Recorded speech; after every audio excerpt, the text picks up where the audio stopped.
Once upon a time. Welcome to Australian Book Lovers, your destination for imagination.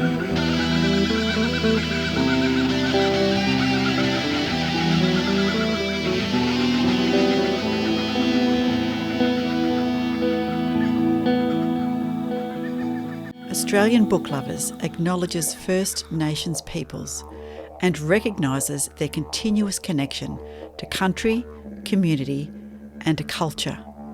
We pay our respects to elders past, present and emerging, and honour the sharing of traditional stories passed down through generations.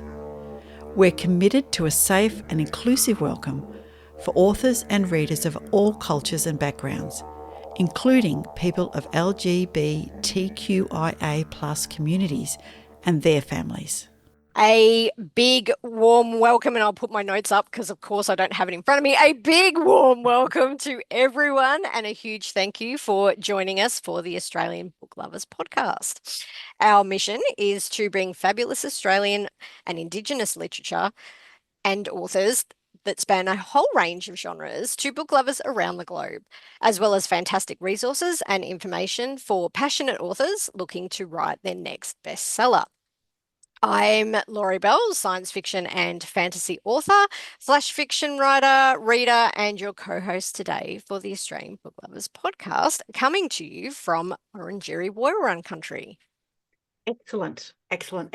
And also on the excellent Woiwurrung country, Wurundjeri country, here in Victoria, I am Veronica Strachan, aka V.E. Patton, fantasy, science fiction, memoir, picture book, and non-fiction writer, your founder and co-host today, and interviewer of somebody that, as I mentioned in the start of the interview, it's not nepotism, but we share the same surname but different pronunciation. Yes. So we had a chat with the delightful Tina Strachan, Yes. not Strachan, but she'd been calling me Strawn, and I said, yeah, no, that will be Strachan.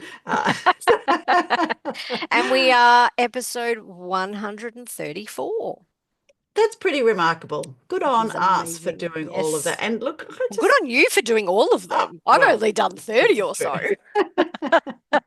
But how wonderful is it to chat with authors, to talk books, and to just talk about the things that give you joy? Yeah, it's absolutely great, particularly in this day and age where there's weather dramas and cyclones happening up in Queensland and all sorts of things. And although Melbourne's putting on some gorgeous weather today, so sorry, Queensland.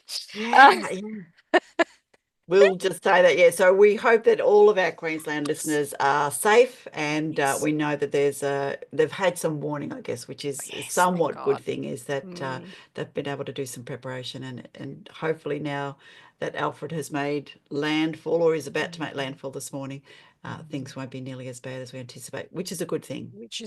But certainly a lot of people without power, which amazingly books are great for when it's daylight and you can see, but you've got no power for days on end with no phones to distract you. Books, get onto the books with the kiddos. That'll keep them busy for a little while. Yes, and talking to Tina Strachan, she has a delightful middle grade book, so we do talk about that a bit later. But in the meantime, what's happening in the world of news? Laurie, do we have some news? Yes, let's go to the news.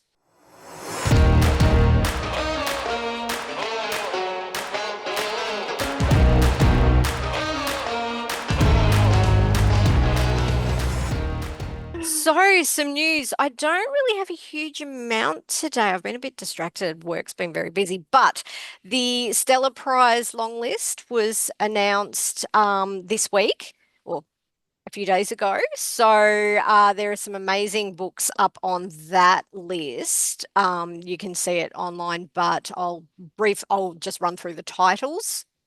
Language of Limbs, Always Will Be, Black Convicts, Black Witness, The Burrow, Cactus Pear for My Beloved, Nag Mountain, Peripathetic?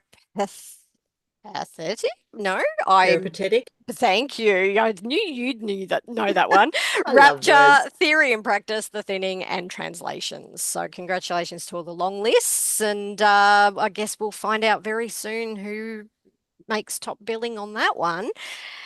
And a couple of weeks ago, the CBCA notable books long list was listed. And I won't read through all those titles because there are a heap of them, but quite a few of our authors up here on the Australian book lovers are actually in the list, which is so Excellent. exciting. So jump online, check out the CBCA 2025 notable books long list for younger readers, for older younger readers, picture books, early childhood. There's some brilliant books on that list. Ah, fantastic. Yeah. Oh, well, Mm. if I said to you LBF, what would you think? Have I had enough coffee for this one? No, LBF long something? no, You no. go for it. I've been reading it a little bit, and it took me, I had to look it LBF. up several times to work out what LBF was, but it is in fact a London book fair. I should have known that. I had to Google literary, LBF Apologies for literary, and it gave London me all Book these Fair. weird things. Yes. So thank you to Books and Publishing and a few other people for, giving us some things about the London Book Fair. Mhm. Apparently there's a fair bit of pitching goes on there, and a lot of Australian publishers are taking over their It would be their wonderful to go, authors wouldn't it? to pitch Oh, over. And I was thinking, wouldn't that be lovely? Because I that was would looking be at marvelous. what's Oh, happening in the Australian literary thing. So, London, although, they're probably heading towards snow and cold and rainy over there. So there's true that. in March, but gee, yeah, I've always wanted to go to the London Book Fair. You see so many great booths that are set up that you could just and all the Aussie publishers, as you say, have a booth over there and agents and Yeah. oh, hello. Yeah, One there we day. go. Yeah. So lots of us Aussies going. For those that are Mm. going, hope you do really well. And I Yes. hope Yep. that we get lots of support for Australian authors. So, Yeah. interesting that Mm.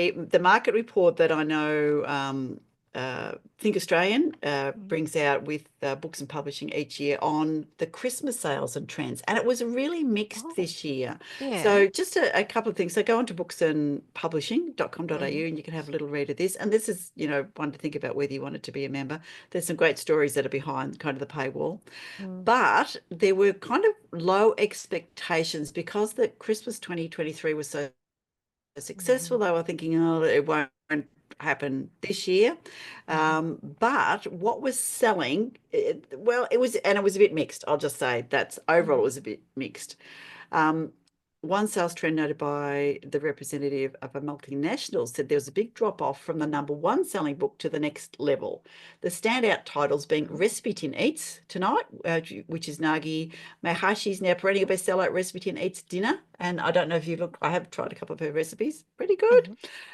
Non-fiction topped the charts. Fiction was Mhm. then as performing best for Christmas after that, with publishers highlighting Australian fiction, crime fiction, Christian Mhm. White, he's a superstar, book, talk, romance and fantasy categories, still high performing with their Mhm. backlist as well.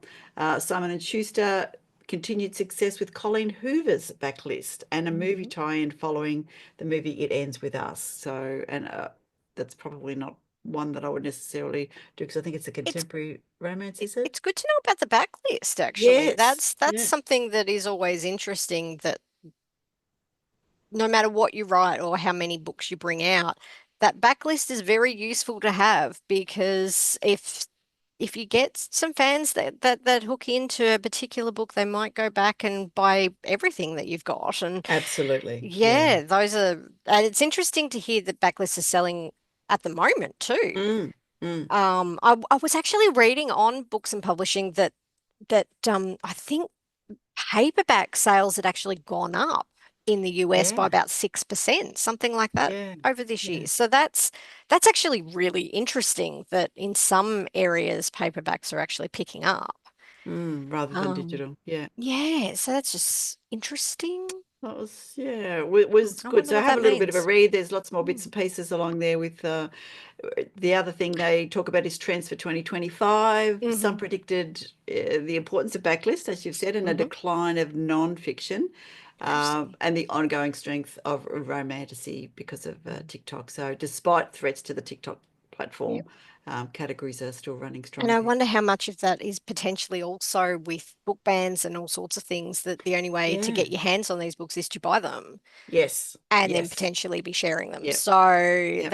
it's just, it's interesting to say. And also, when you think about the way the world is at the moment, reading books is an escape. It Yes. gets you out of that reality. So I wonder if there's a little bit of all sorts of things going on in people's minds. But you know for what? sure. Picking up book sales, go for it. That's great. Absolutely. They do also Keep mention going. Booktopia recovering. It'll be interesting to watch the online share of the market in 2025. So there you go. Okay. Some good stories to read about books and publishing. So if you are an author or reader, get on and have a listen and know a little bit more about what's going on there.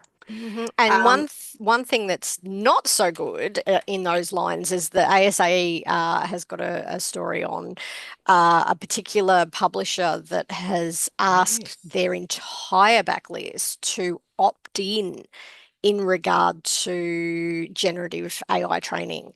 And they've only been given a couple of days to read through the contracts, and which is the big issue in regard to this particular story. It's not enough time to really be able to know where you stand and whether a contract is good or not. You don't have time to review it, but it shows that is increasingly being an issue with some publishers, that they're actually going back asking for backlist to be opted in. I mean, it's good in this sense that it's an opt-in rather than an opt-out, but it shows that it's popping up more and more that the publishing groups are actually pushing it, which is not a great trend to be heading down, I don't think.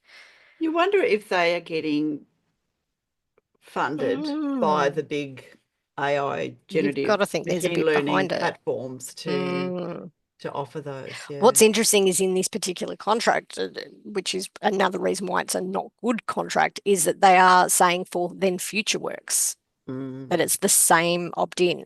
So not only for your backlist, but for any future work. It's like people read people these over a barrel, details. Yeah, it really does. So really, the ASA are pushing for make sure you read it, make sure you understand those clauses and contracts before making any agreements or any signatories. But it's tough. It's affecting a lot of authors across a lot of genres and into different publishing houses. It's something that's going to come up more and more, I think. So the more you get educated on it, I think is really important, and understand what it means for your books and for your backlist and future works. And I think it's going to be more and more of an issue, isn't it?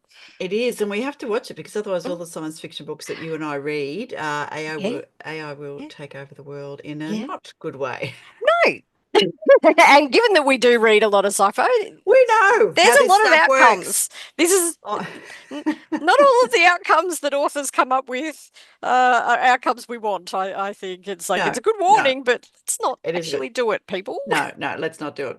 Let's celebrate something from one of our very earliest supporters. I just want to make a mention of the delightful Holden Sheppard and his book Invisible Boys, which now has been released on Stan. Good on you, Stan, supporting Australian authors and content. So Invisible Boys came out on February the 13th, and I think I forgot to mention about that. So you beauty. Congratulations, Holden. That is awesome. Absolutely brilliant. So that is really good.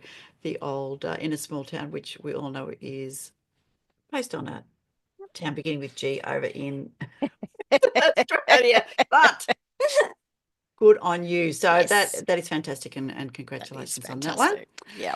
Other events that are going on. So there's a couple of sites that I do keep a little bit of a look at. One is literary listings, which are really helpful. And we're kind of in early March, and I'll just say that the Brimbank Readers and Writers Festival in Melbourne, that's the 13th to the 22nd, they're celebrating their 20th year. Annual event encourages a love of reading and literature, celebrates creativity and diversity, and promotes lifelong learning in Brimbank. So Brimbank, which is one of the sort of outskirts of northwestern Melbourne. All of the things that I love, in one sentence. So that's fantastic. Brilliant. You've got the Mornington Peninsula Libraries have got talks on, Kylie Ladd in the mix-up. You've got Bendigo Library, you've got talks on Dancer on the Sea. Yep. And the Bendigo Riders Festival is happening soon. I'm going to switch to my other little one, which is Jason Narang has got, he gathered all of the bits and pieces, everybody's festival here. And so we've got Alia online conference, which is Alia are quite good. It's worth having a little listen to them. That's on the 18th to the 20th. Read to Me Day International, March 19th. Share the love.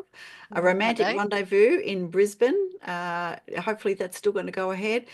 The Clunes Booktown Festival, which is out near us, and which Laurie and I are tossing up whether we might actually go next year and have a table. So watch for more information. We'll do a bit of investigating and see whether perhaps Australian Book Lovers wants to host a few bodies and what they would like to do. Would be fun. That would be fun, yeah.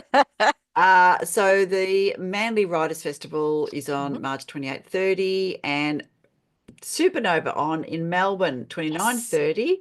And there we go. So keep an eye out for the Cairns Tropical Writers Fest, Black and Bright, which is the Victorian Indigenous Literary Festival, the Emergence Creative Festival in Margaret River in WA, and Tasmania Reads is on as well very soon. So all of those on lots going on. JASON and then Narung NAHRUNG.com and look up the literary festival. So thank you for doing that, Vampires in the Sunburnt Country. Brilliant. Lots of good things. I'm going to share. I am going to share a couple of words. Yay! Just some random ones. All right. It's I thought was kind of interesting. Just I just like to open the book and go, oh, what is that? So amonomia is the fear of learning the name of something. A bird, a constellation, an attractive stranger will somehow ruin it, inadvertently transforming a lucky discovery into a conceptual husk pinned in a glass cage, leaving one less mystery fluttering around in the universe. How was that? Nice. That's a nice word. Like that one? Yeah. And so you can be afraid of everything. Look, you absolutely can.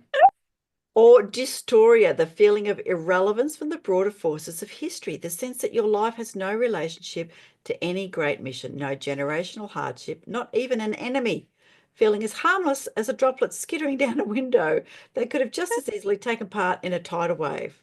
Wow. If we're feeling like the world is taken, a turn and we have no way to move the Titanic, that's a bit like dystoria. That's very fitting for the moment, and watching things going on all over the place and all over the world, and we're in Australia where it's just sitting back and watching things fall apart. Yes. So thank you, John Koenig, in your dictionary of obscure. So I mean, I could go on, but this one is maybe, talking about science fiction. This is Zysia, Zysia, a noun that is the sense you were born too early in history, all too aware of how crude and backward the present can be, feeling tired of having to sit through so much clunky exposition and slow burning suspense when all you want to do is skip ahead to find out what happens next. Don't you reckon that is exactly where we are? That's very sci-fi. Yeah, absolutely. Yeah. That is a word tantalizingly close to being the last word of the dictionary, but not quite there. Pronounced Zizia. Yeah, anyway, so that's good. I love that one. That was kind of my favorite one. I had a bit of a look. All right. It's time for book spotlights. Yes.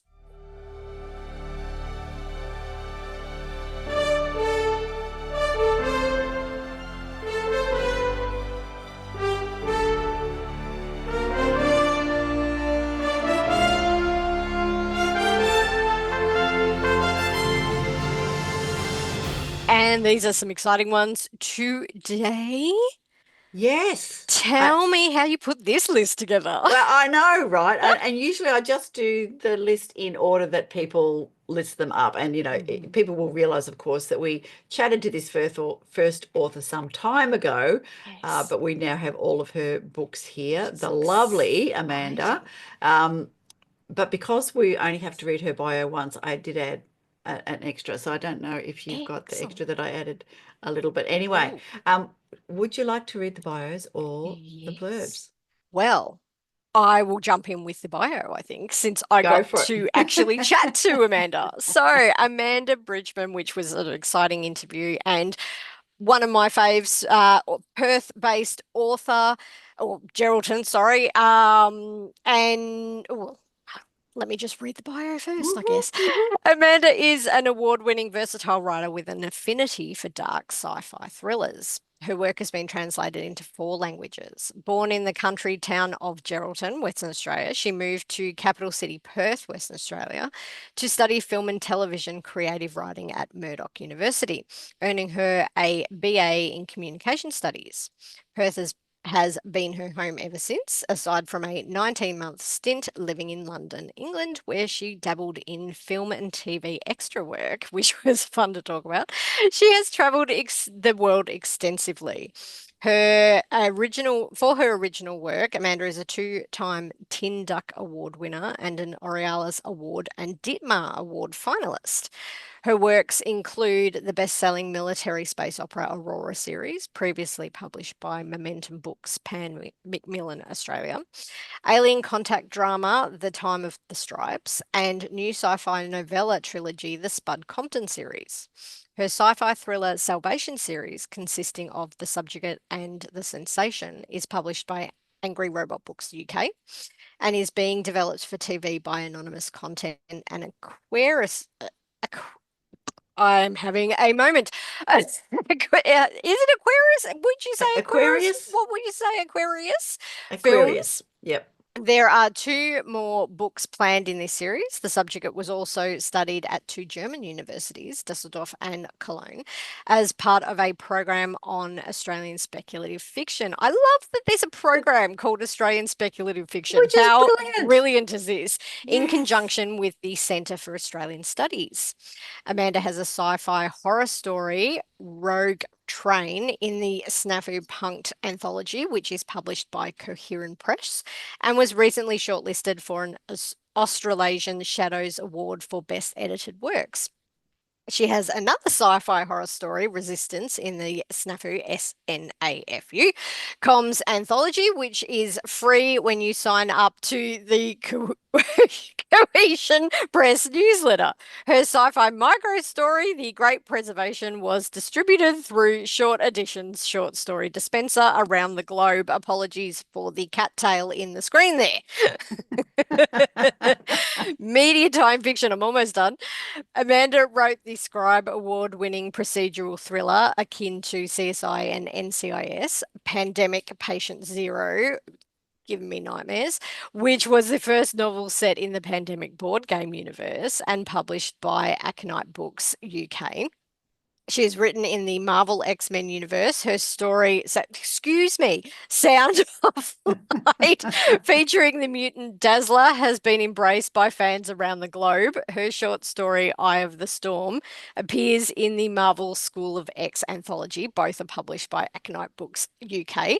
Amanda has also written in the Warhammer 40K universe. Her Scribe Award-winning short story, Reconsecration, appears in the anthology Inferno Presents The Emperor's Finest and is published by Black Library Games Workshop UK.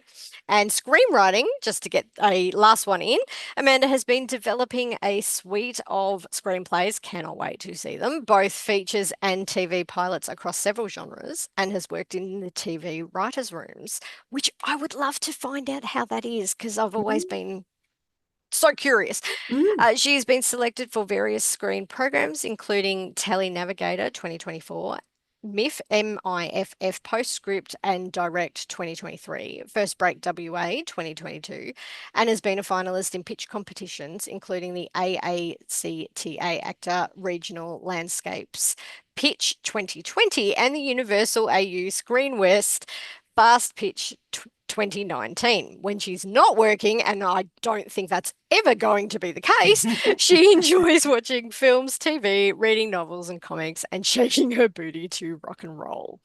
So there we go.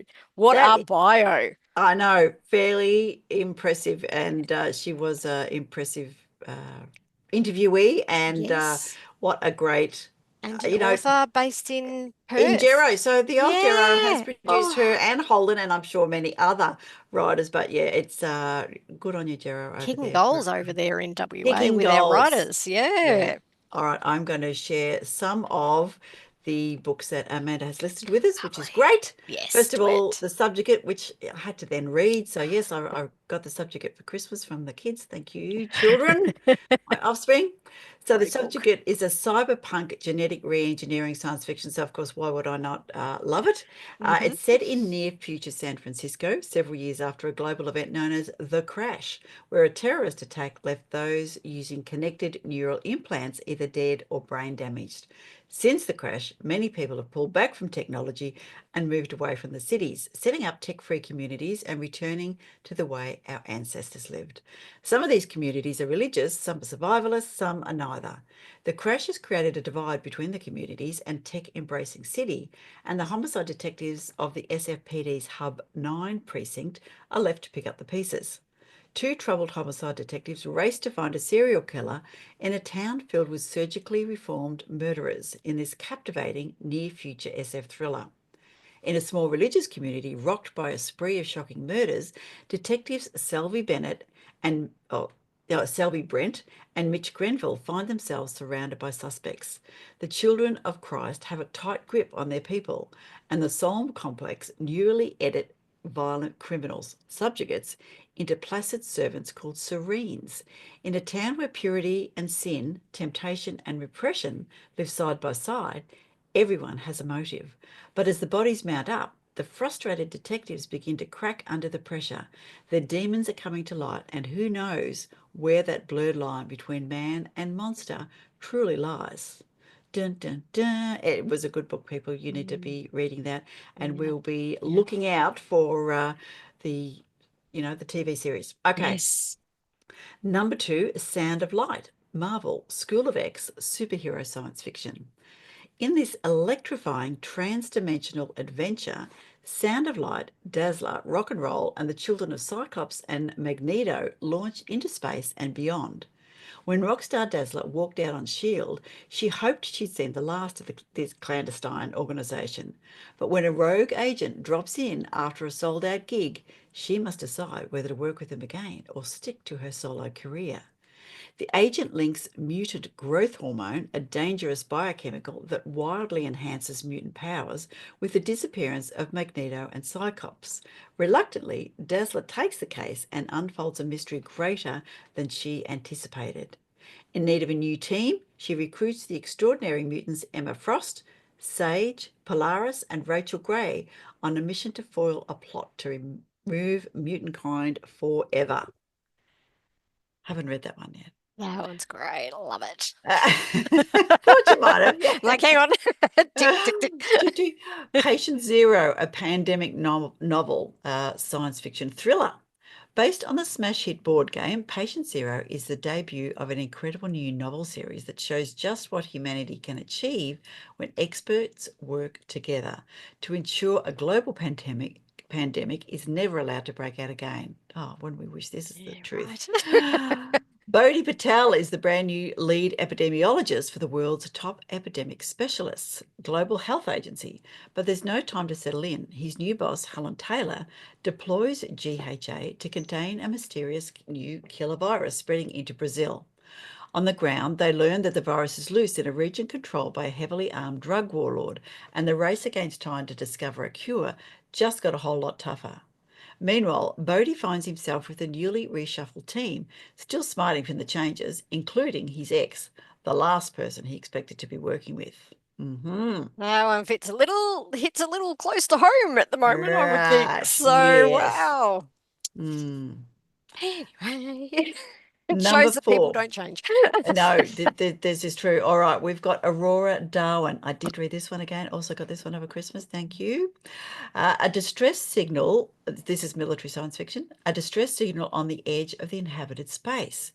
Two very different soldiers with one common goal: survival.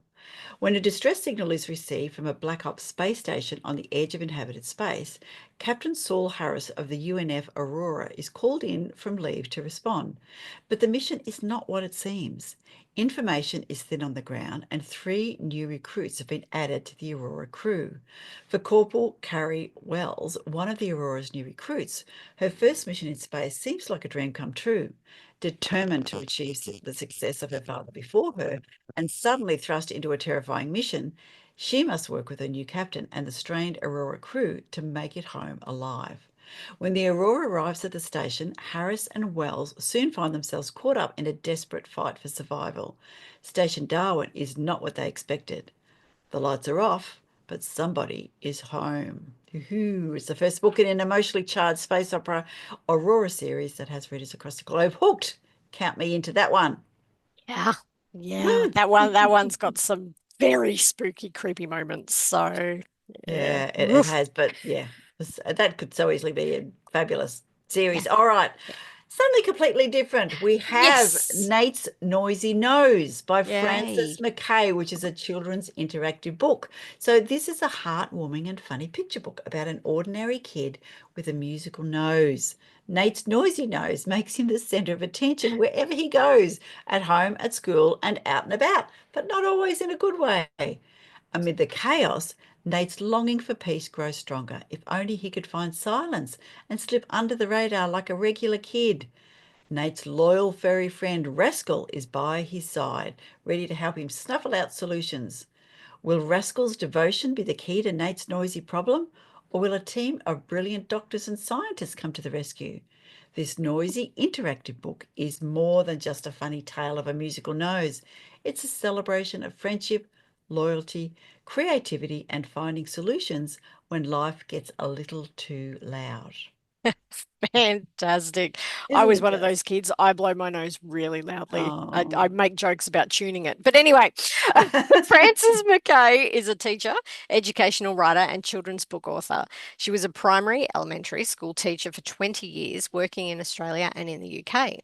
She is the author of over 90 educational Wow. resource books and is an independent publisher of picture books, activity books, and non-fiction books. Frances loves to write books that are fun as well as educational. She currently lives in Tasmania, Australia, and you can find her on francesmackay.com. What a Fantastic. great book. That sounds like fun. A classic, isn't it? Yeah, and Yeah. yeah, I just love those when they have they take something that could be tragic, but just make it a little bit of a celebration and a gift. Yeah.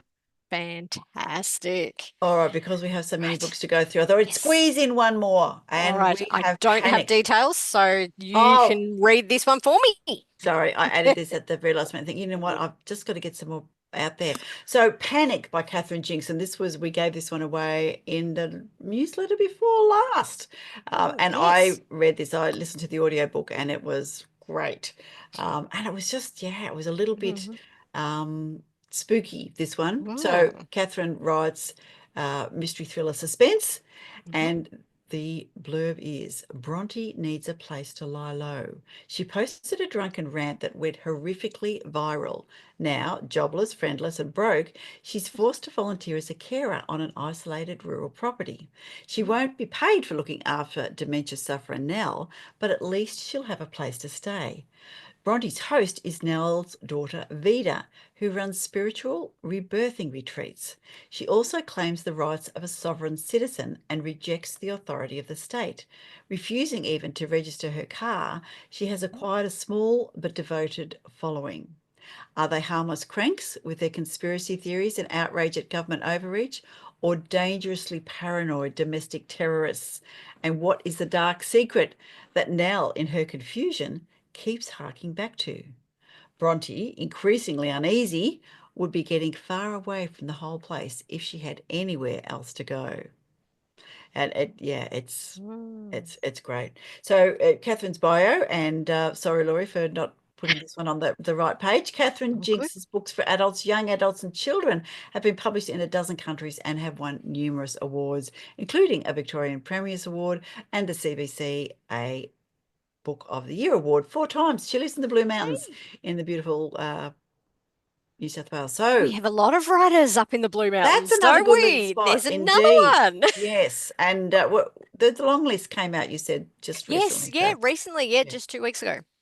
beautiful. All right. Mm, So wow, lots of book It's fantastic. spotlights, but yeah, Yeah, we've got lots of great things to do. And I'll so just many good mention authors. as I Mm. turn Oh, to my yes. right, we gave Look at the away. pile. I know, look at the pile. We gave away the Spirit Circle after the Great Storm and This Buried Life. This Lovely. book, and that's today. I've got to decide on today. No, tomorrow. I've got to decide Hmm. on which entry gets that. And we've Wonderful. got for next time, we've got The Body Next Door. We've Wow. got The Players by Deborah Pike, and we've got Criminal Cove Home for Retired Supervillains by the lovely Yes. SF Souter. But I've also got an audio book, Mary Poser by Angel A, to give away. Wow. So there'll be 4 books to give away in the next newsletter. If you want one of those Fantastic. books, jump And I'll onto, be actually speaking to one of yes, those writers you will, in the next podcast. So that'll be which is very good. exciting. Tune So in. australianbooklovers.com/booklovers and sign up to the newsletter, subscribe. That's all you have to do. Give us your name and email and respond to the newsletter when you get it.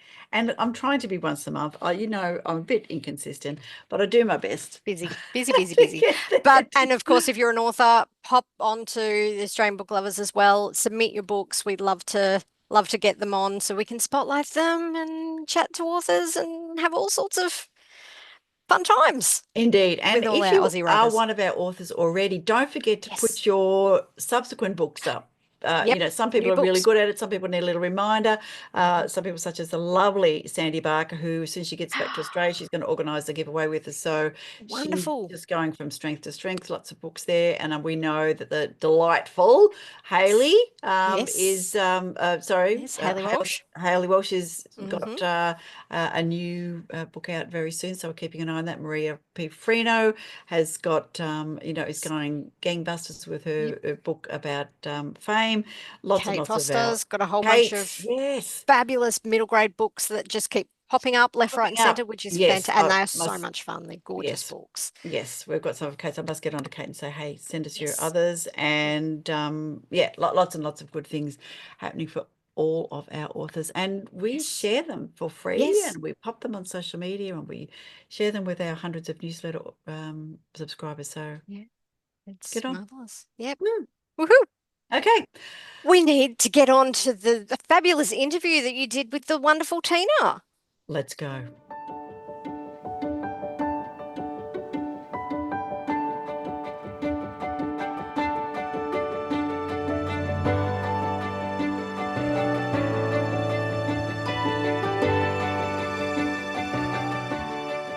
Welcome, book lovers, to another amazing interview with another amazing Australian author.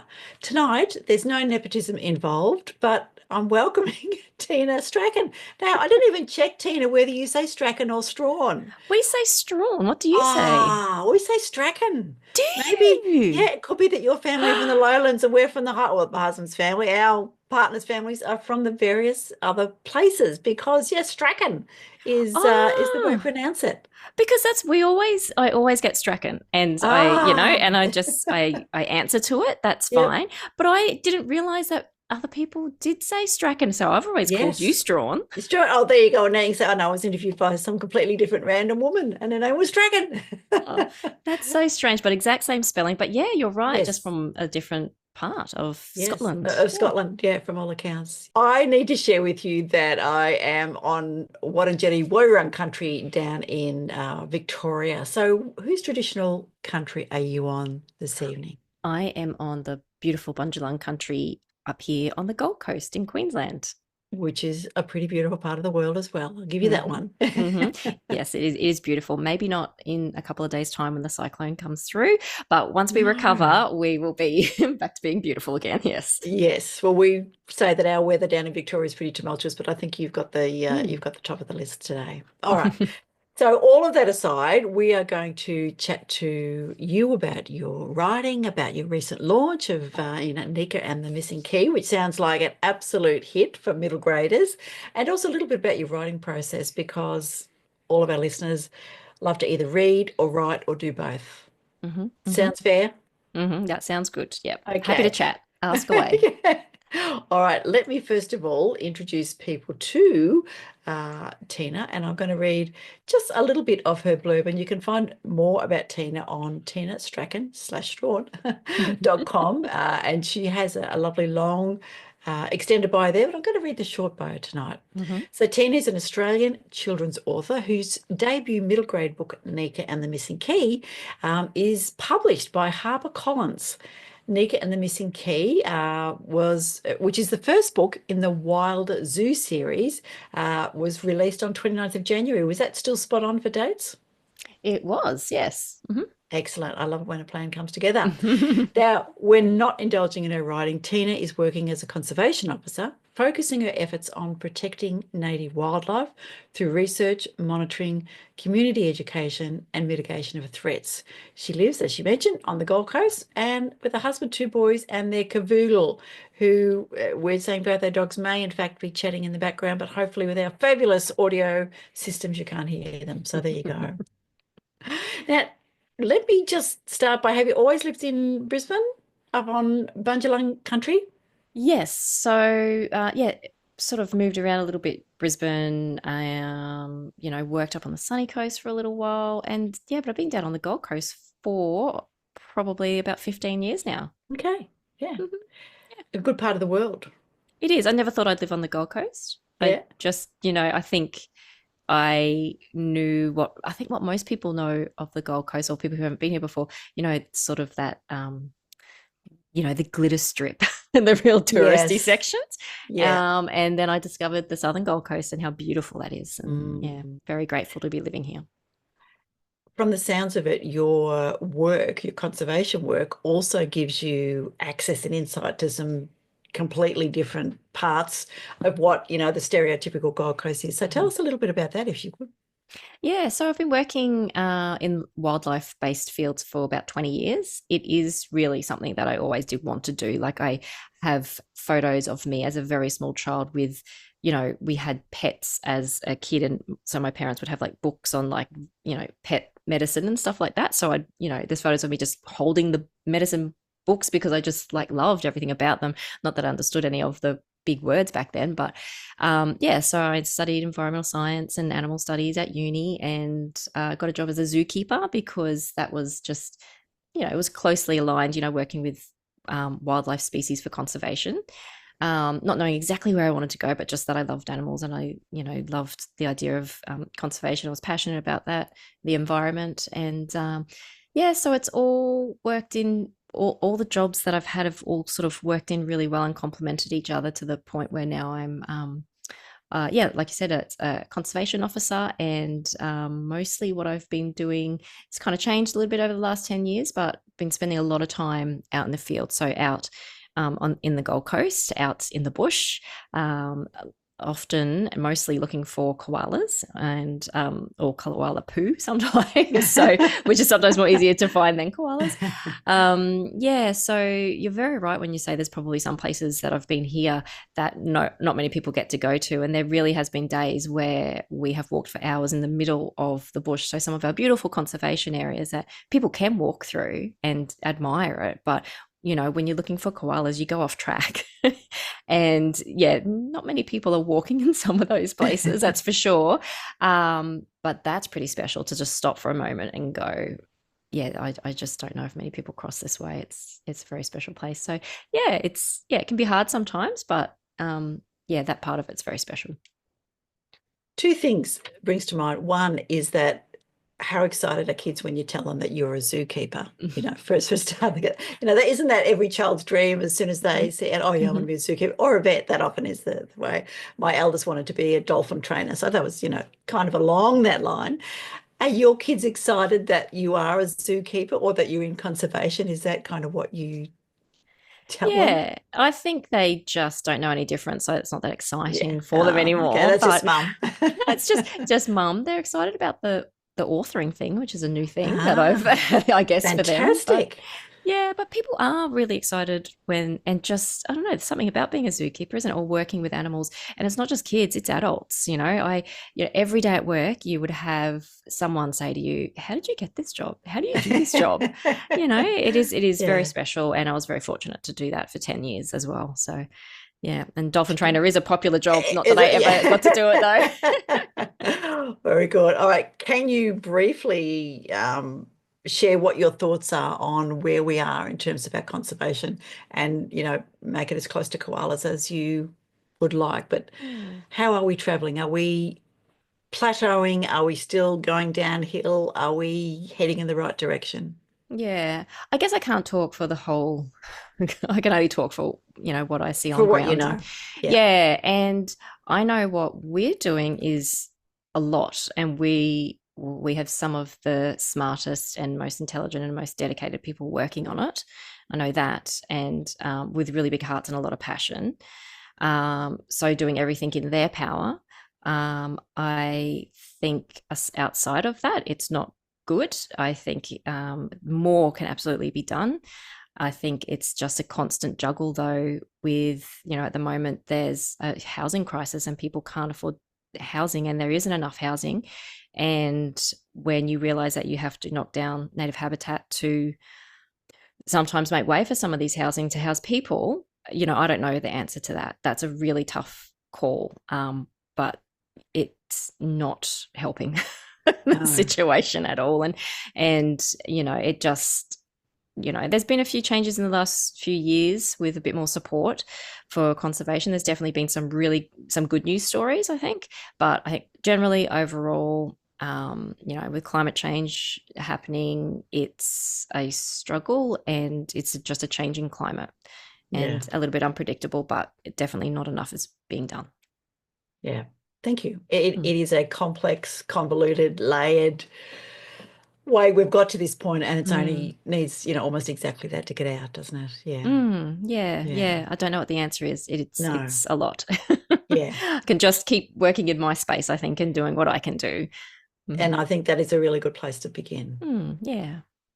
All right, let's think about you and the kids being pretty excited that Mum is now an author. So when did that idea happen, or is that something that you've always wanted to be?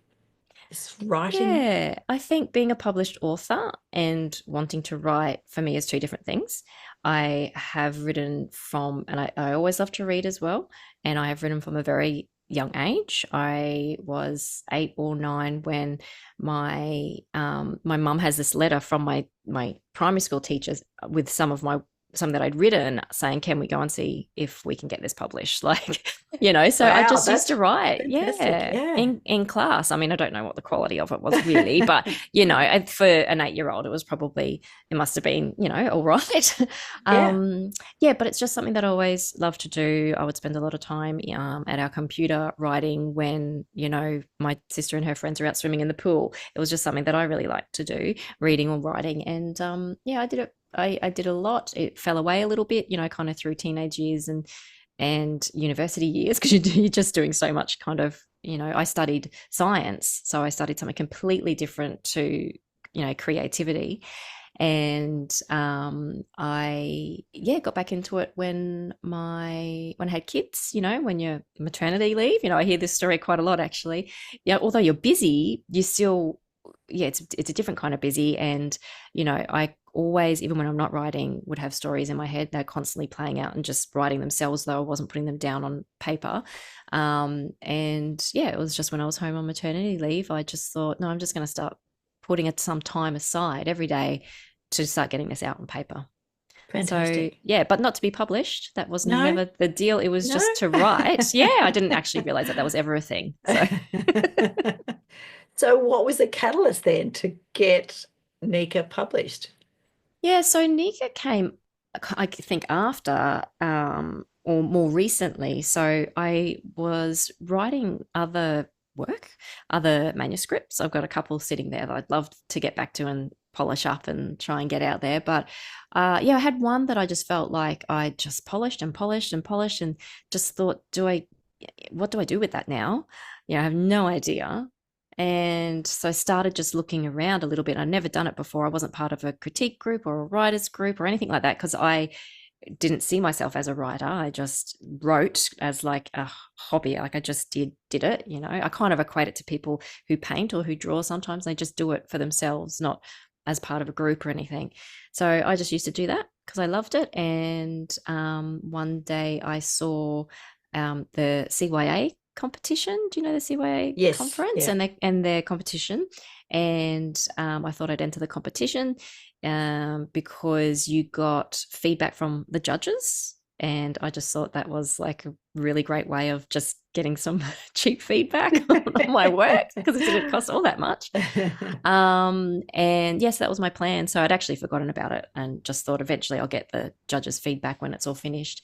But then I actually won that competition. So it was Fantastic. like the biggest shock. It was honestly, it just, I laugh about it because it was just the funniest shock because I just did not think that would be the case.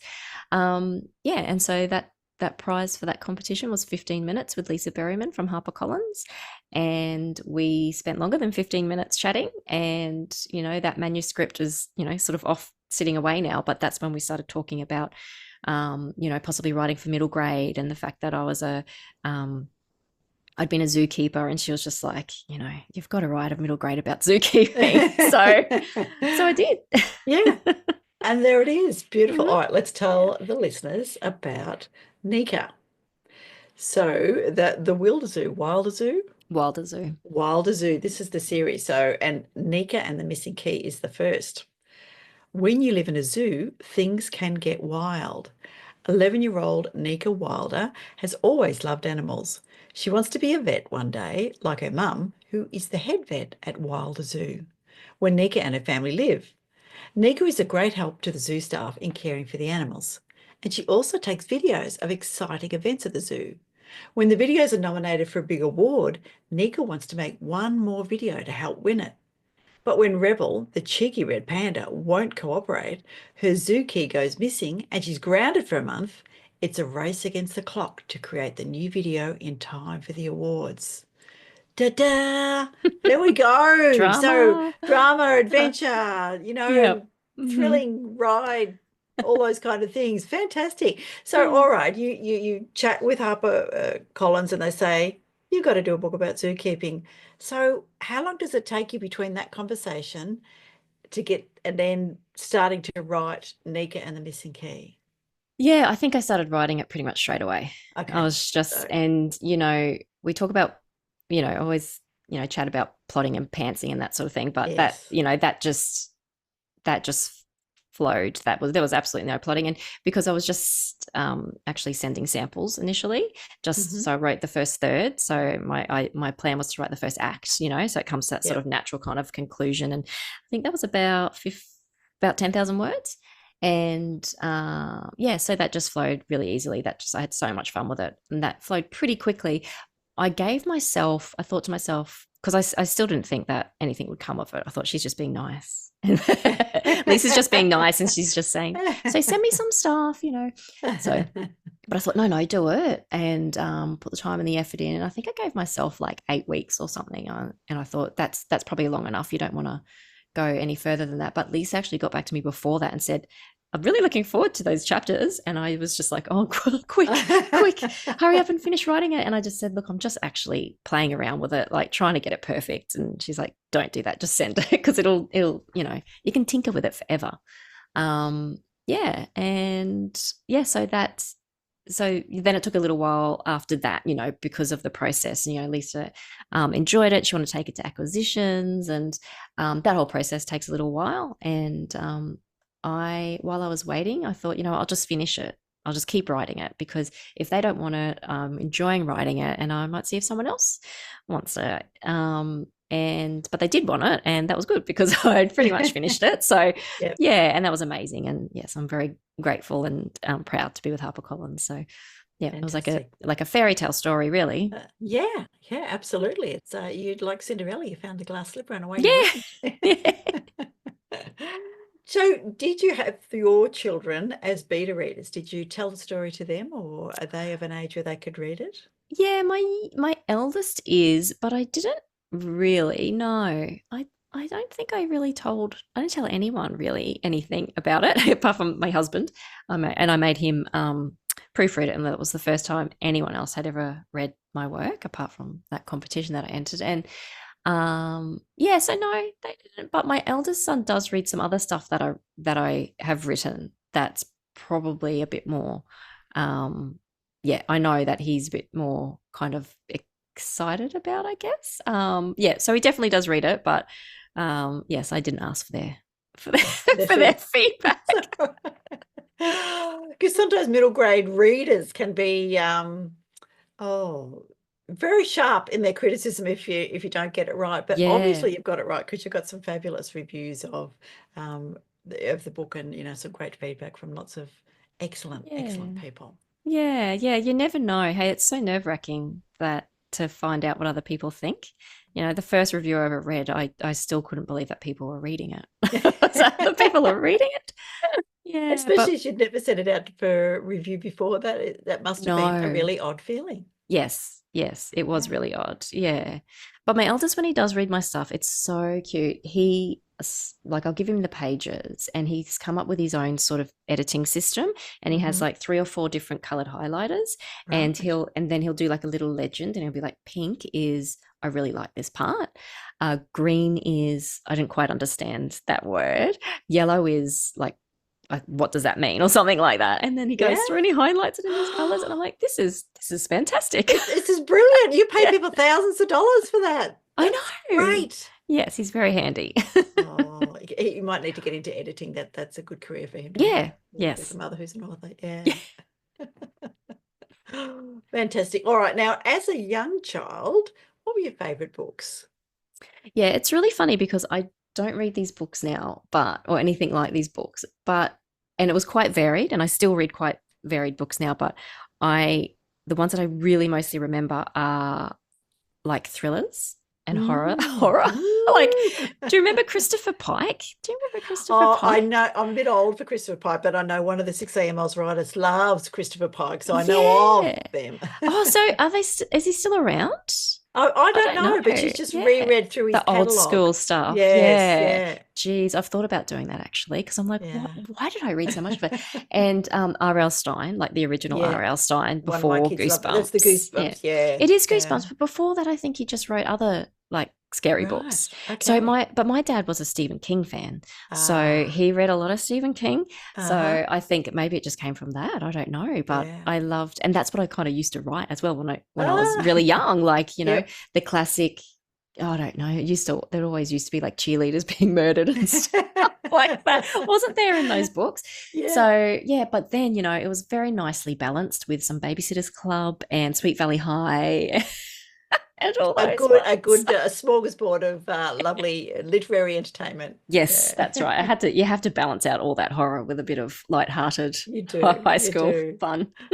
So what do you read now?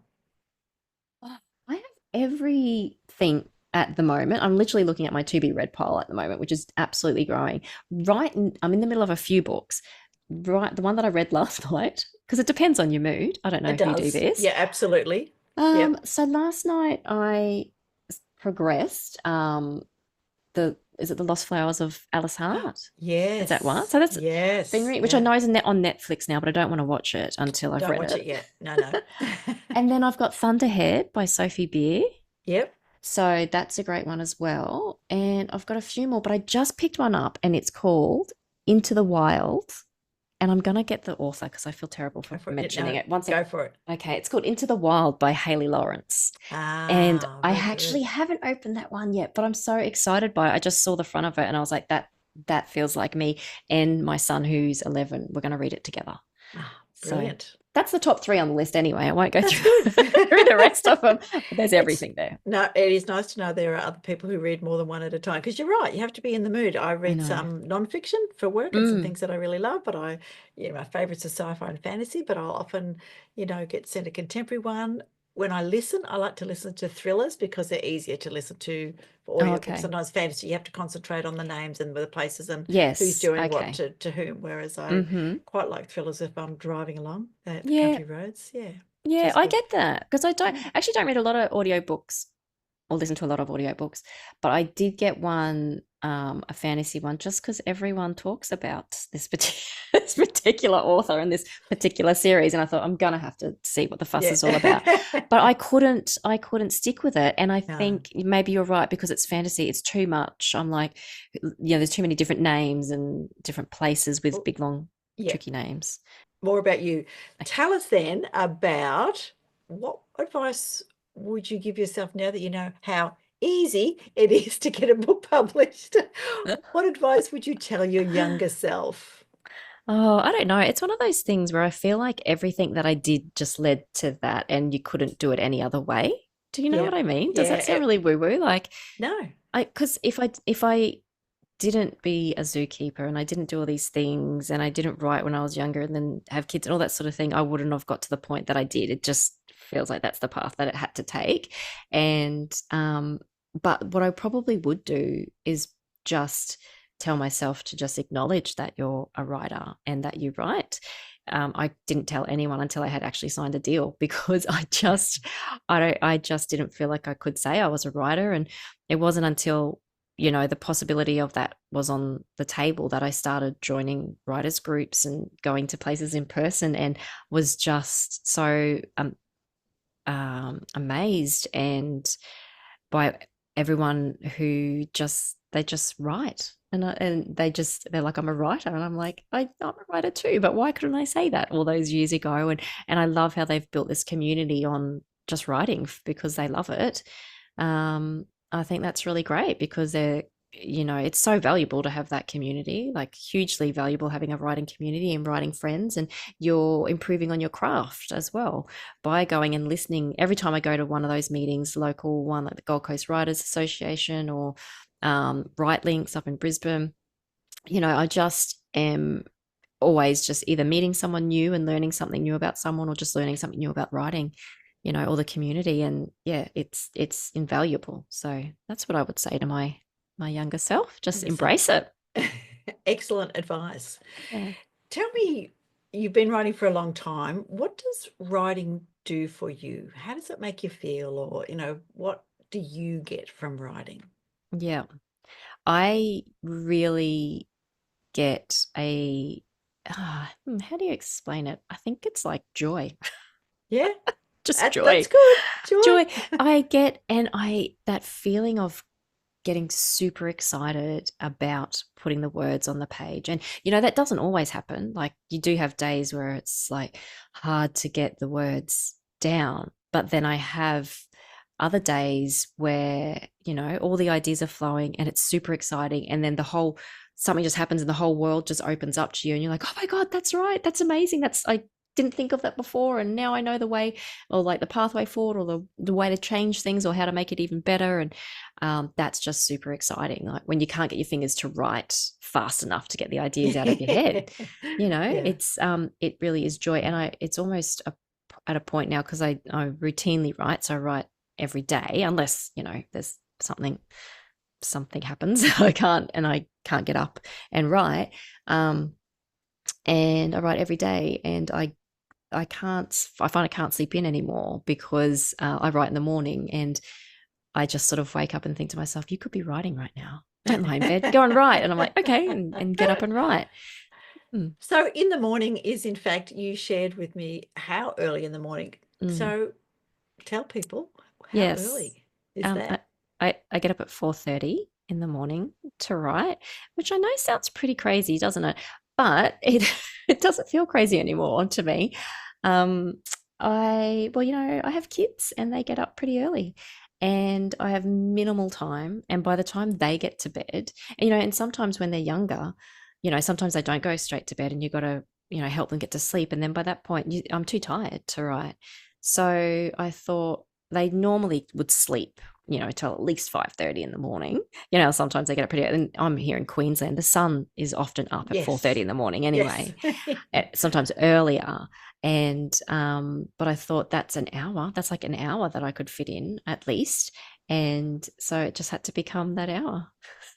Brilliant. And I love that, because I, for a while, had a little poster on my wall here next to me of Idris Elba, a beautiful actor, who that someone had superimposed on it, shouldn't you be writing? And just sort of a raised eyebrow. And I thought, yeah, I should be writing. So whatever gets you up and gets you going, that's a good thing.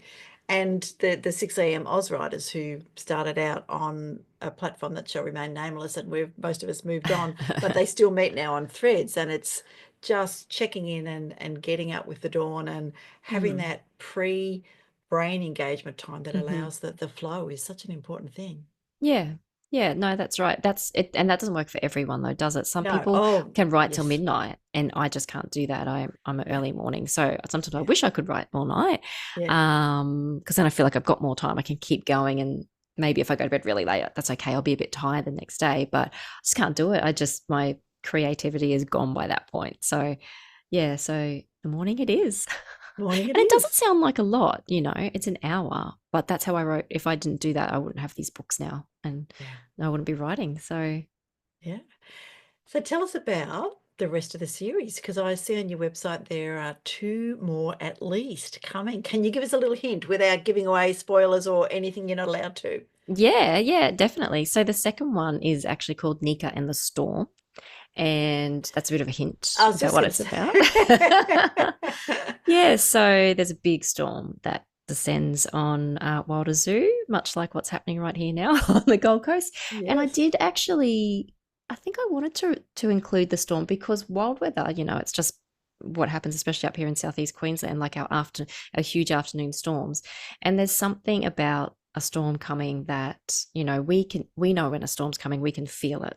And the animals can feel that way before we can. And that, that I really wanted to sort of incorporate that somehow into one of the books. And it changes everything on those days when the storm's coming through or it's predicted for a lot of rain. And, there's a lot of, you just have to sort of change everything that you do and, start, preparing, just making sure that, animals aren't, won't flood or anything like that. And in areas where maybe that does happen, sometimes you have to move them just in preparation, or flighty animals, you just have to make sure that they're secure, and just all those sorts of things, extra food or different types of food. There's a lot that comes into play with it, so it was something that just changed the environment up a little bit for the zoo. But also, Nika loves the zoo, obviously, and she's a big part of it. And she finds it a little bit hard to focus on other things, which any kid would if they lived at a zoo. But it's just actually really bad timing because they are doing a readathon at school, like a reading challenge. And, she was hoping to just cram in her books at the last minute, but the reading challenge is due and now there's a flood, and then her bedroom gets turned into a animal nursery. And Oh, wow. and yeah, it's all very distracting. So she's finding it. Ah, So she has to struggle to try and, help out at the zoo and also get all her reading done in time. So yeah, it's another bit of adventure and another yes. bit of fun for the readers. And of course, lots of animals as usual. Yes. But highly And relatable with readathons and all of those kind of things. yeah, Yeah. yeah, that's just what happens for 11-year-olds, right? So and then the third book comes out at the end of the year, and I don't think I can say what's in that one at the moment, but Okay. yeah, it will. When you find out what it is, you'll go, that makes Ah. sense. Very good. Yeah, so they've all been super fun to write. Is there anything else on your writing horizons at the moment? I mean, obviously this is a strong focus. Are you slipping back into horror or thrillers or anything else completely different?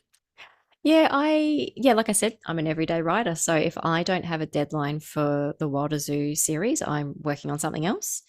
I'm just about to finish a manuscript that is it's not completely different. I mean, it is. The setting is completely different to Wilder Zoo, but I think it's still very strongly based with friendship and adventure and connection and to your family and things like that. So that's really exciting, and I'm literally writing like the finale at the moment, and then I'll do edits, and that's just a story that just I really wanted to get out. So I've been working on that in between the cracks with Wilder Zoo.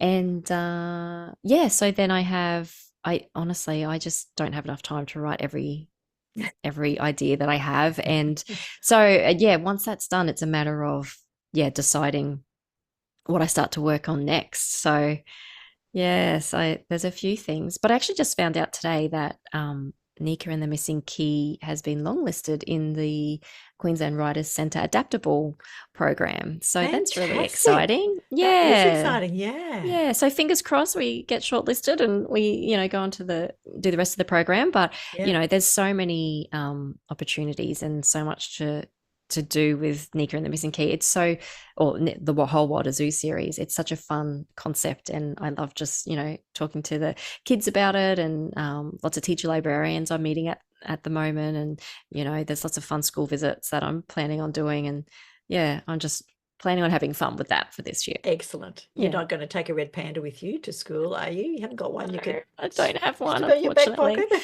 I know, no, unfortunately, that would be the dream, right? That would be, yes. Yeah. I mean, they are just amazing creatures. hmm Yeah. I like koalas. I don't know. That's, koalas. Echidnas is probably my favorite. I do love the echidnas. But there you go. We all have our own faves. Yes. So tell us a little bit about the work of an author. So you've talked about the writing and the publication, all of those kind of things, the writing process. As a published author, what were your commitments and what did you have to do? Yeah. Yeah, it got really busy really quickly once once the book, literally once the book was released. So there's a lot of, I'm only 4 weeks into it actually at the moment. So not even that far into it. But, I have taken time off work, just some of the long service leave that I had accrued, but every day was full of work for Wilder Zoo, which has been great. So there's lots of social media has definitely been part of it, and not just me posting stuff, because I don't want to don't want people to get bored of me constantly posting about myself, because I find that a bit tricky to do anyway. But so many other people just posting about it, just happy that the book's out and congratulating me, or reviews on the book, or people just sending photos, and yeah, so just always I'm so appreciative of that people are being so kind, that I sort of want to make sure that I'm responding to everybody as well, to to a degree, or thanking them, because I just think that's just incredible. Like, I'm just still in shock that people are reading the book, reading my work and seeing it on the shelf. Like, that's incredible. Yeah, so there's a lot of that. I went down to Sydney the weekend after it was released, and did like a bookshop tour with Max Hamilton, who is the incredible illustrator. Yes. Yeah, so she's amazing. Honestly, the pictures and the illustrations in these books, I just think make really just top it off and just make it just as beautiful as it is. And I think it's really helpful for younger kids as well, because some of the words are a little bit bigger in this book. But yeah, so that was amazing to spend the day with Max and Mariah from HarperCollins, and we went around to lots of amazing bookstores down there. I had an incredible book launch up here as well on the Gold Coast, and that was at Flay's Cafe, which is at a wildlife park here on the Gold Coast. So brilliant. It was perfect. Yeah, it was perfect. And then I had a Brisbane launch last weekend, and it's just been a lot of, I've had lots of lovely podcasts like this one that I've chatted to, and lots of other, interviews, or just being asked for to attend other events. So just prepping for that as well. So yeah, it's been really busy, but really fun. Like, it's just incredible fun. That sounds good. Yeah, we love, in the writing community, we love people celebrating the success, and it's an incredibly generous community that people are genuinely excited, no matter who has got a publishing deal or released a book or doing a tour. Yeah. Yep, 100%. Yeah, I think everybody realizes how hard it is to get there, and so everyone just wants to celebrate everyone's achievements. Indeed. All right. Tell us a little bit about Max Hamilton. How did the illustrator get allocated, or did you get a choice? How did that work? Yeah. Well, I was asked if I had any illustrators in mind to start with, and I didn't, because I had no idea. But I did look through and sort of offer some suggestions, and we chatted about, I guess, like the vision of what HarperCollins saw it being as well, what kind of style and that fits the age group, which is all, I've actually just treated this whole experience as a big masterclass and just tried to learn everything that I could. So, I was always asking, what are you looking for? And there's always reasons for that. There's always reasons behind everything that they do.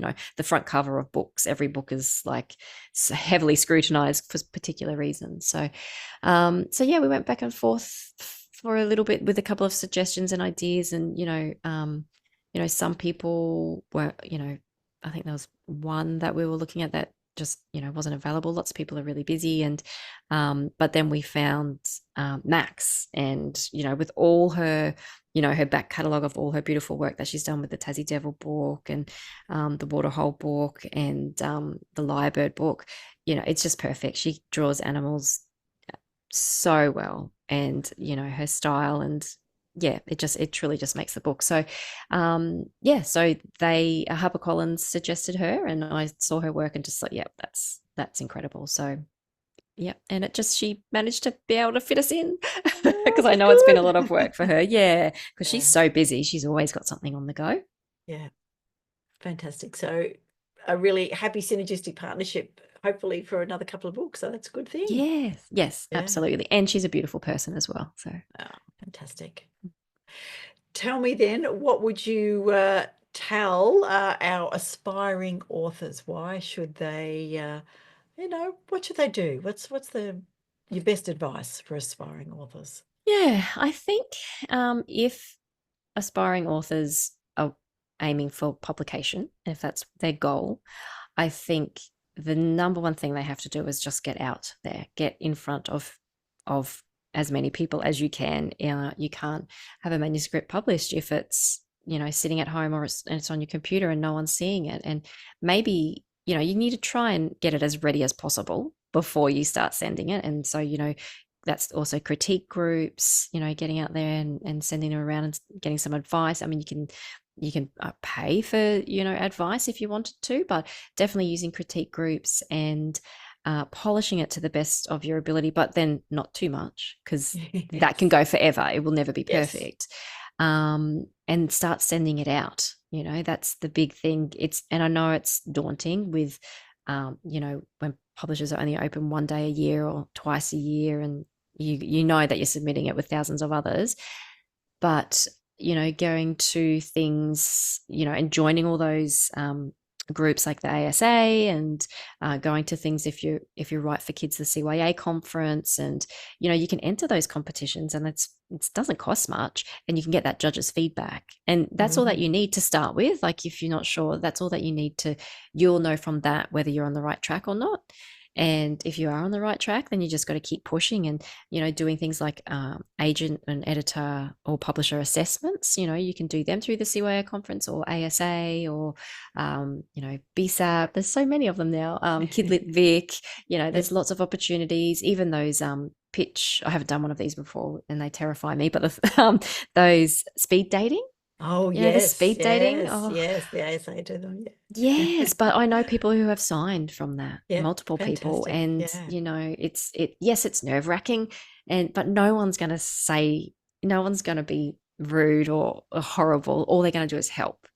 It may not be them offering you a publication deal, but it is a step towards that, and that's what you've got to see it as. And so, yeah, that's my tip. Just get your work out there. Excellent tip. All right, where can people find you online, and where can they buy a copy of Nika? Yeah, so my website is online at tinastrachan.com. And I'm mostly on Instagram, but I am also on Facebook. So you can just search for Tina Strachan, or I'm TD_Strachan on Insta. Fantastic. And what was the last one? Where can they buy the book? Yeah, where can they buy the book? From all good bookstores. So it's at all the major bookstores, and hopefully lots of the small ones as well, or you can get it online from many different places. So. And hopefully in lots of school libraries. I suspect that we'll find it in there fairly readily. Yeah, hopefully. Yeah, very good. Tina Strachan from Veronica Strachan, thank you so much for your time tonight, and good luck with the next couple of Nika books, and whatever else is sitting quietly on the shelf waiting for you to throw it out into the world. Thank you, Veronica. Thank you so much for having me here. Your podcast is amazing, and it's a very good resource for all the readers and the writers. So thank you. I appreciate it. You're welcome, and thank you for those lovely words. Take care. Bye Thank for you. now. Tina Strachan, thank you so much. Tina Strachan, thank you so much for our lovely chat. And I really hope that you're safe up there, because Tina was getting ready to, finish their preparations for just in cases up there in the cyclone. So what an excellent history of work to bring it to the point where she had all of those to put into Nika and the Missing Key. Yeah, and that it all came together so Yeah. seamlessly, which you hear about stories that are like that, but when you really drill down and think about the amount of work that went into books that just pop up and you think, Yes. no, they're not overnights. No, There's been a lot Tina's of been work. writing since she was a kid, and Yeah. writing and writing and writing and polishing and polishing, and then when it came to you need to do a book like this, she could do it, and Yeah, those skills and were there. career and history and everything goes into being a writer, and it doesn't matter what background you have and your work and what you've gone through in your life, that everything builds up into that one moment where you think, wow, here's this amazing book. Seems like it's come out of nowhere, but no, there's so much that goes into it. And Yes. who didn't want to be a zookeeper when they were Exactly, yeah. As I mentioned, haven't we all? My daughter wanted to be a dolphin trainer. So anyway, there you go. What is it about dolphins? Every kid I loves. don't I know. loved. They are Yep. such happy creatures. They really are. They really are. Mm. I am impressed that authors, middle grade authors in particular, can go in and look. Give me a room of 200 adults any day to facilitate or do the groups, but 25 little kids in a room would scare the And I've things done out of that. me. I was a preppy Yes. teacher way back in Yes. another I don't know how you life, can do it. and it should be more intimidating maybe than it is. I don't know. Kids, Yeah. little ones are great, but even I love talking to school groups and I'm Why? an Why? They author. don't know the rules. They just spit stuff out at you. Exactly. And I'm an author pen pal at the moment, and I've been writing to schools for the past 3 years. And some of the work that I receive is extraordinary. The intelligence and the imagination of younger kids. This is why we become writers when we're older. It's that love of reading, it's that love of writing, and it's you. We've talked to how many authors now who started writing when they were little and just yes, never so stopped. many. And Yeah. I think that just stays with you. And keep writing, kids. You're amazing. I love it. Write me Very more. good. Write you more. All right. I love her son's highlighter editing. Yes. How good is that? I got stuck on that. I re-listened to that part several times because I thought that is absolutely brilliant, particularly Yes. being a middle grade editor. Yeah. Being a middle grader is absolutely fantastic, and actually editing to I really liked this word, or I wasn't sure about this word, and then what does this mean? I thought that was really good. you couldn't get Really better liked it. feedback, really, No, could you? no, perfect. And I I thought love that was wonderful. I love that he had the highlighters Oh, organized. yeah. How we're influenced by what our parents read, what we read super early. And I really loved her in advice to get out there for writers, but also just to embrace it, and just the joy of writing, which was, that's why we write, really, isn't it? Well, as Tina said, you can't get published if it's in a cupboard, if it's in a bottom drawer. You have to get it out there, and you have to get it seen by people. And I mean, she's right. You feel very self-conscious. It's very, this is my work. What am I doing? But you have to push it and get it out there. Otherwise, how can anyone know about it? You have to do enjoy it as much as you do. This is the thing. Yeah. Yes. Yep, Yeah, exactly. very good. And the only thing was the fantastic writing at 4:30 in the morning. I would not have a chance of getting up that early. I have to get up at 5:30 to go to work, and that's too early. Yeah. Getting up to write. No, no, no, no. I'm envious of anyone who can do that. That's a Ah. commitment right there. Well, Oh, that's one I can say. Yeah, I yeah. do love that because getting up at 6 was how I finished, my 6 first couple a.m. of books. But the 6 Writers a.m. Oz Club. Writers, that's Yeah. us. Yeah, we're up there doing it. And, I also have to get up at 6 if I'm Mm, going to work or a little bit early if I'm going to Clunes. mm, But it's the best time. And yeah. my husband is deciding he's got a little creative project that he's doing. We've got a rogues gallery. It was one of our COVID projects Ooh. where he's put all his relatives up on the wall, in this big kind of industrial frame. But now, of course, we've got to remember who's who, and he's going to do a photo book and do a little cataloguing and that kind of thing. And he Wonderful. said, "Oh, perhaps I'll get up with you first thing in the morning and do that." And of course, this Any morning he chance? got completely sidetracked. Yeah, By the yeah. time he did the dishes, opened all the blinds, got the cats and dogs fed, and he answered a couple of emails. He goes, "Yeah, I'm done." I said, "That Yeah, you can't do that. You have yeah, to go straight to the yeah. computer. Focus on the book. Yep. Glass of water is the only sidetrack you can do, and Coffee, then go, coffee. I get myself a cup of tea. Sorry, coffee for you, but yes. Yeah, we're either earlies or Yeah. we're not. And I've Mm. talked to authors who've written into the night or started at 11, Yeah. and you're right, when the mood takes you. Or who And was when it you we were have chatting time. to the other day? One of the in the writer's Mm. room. Was it Mm. Jodie? Who Um, no.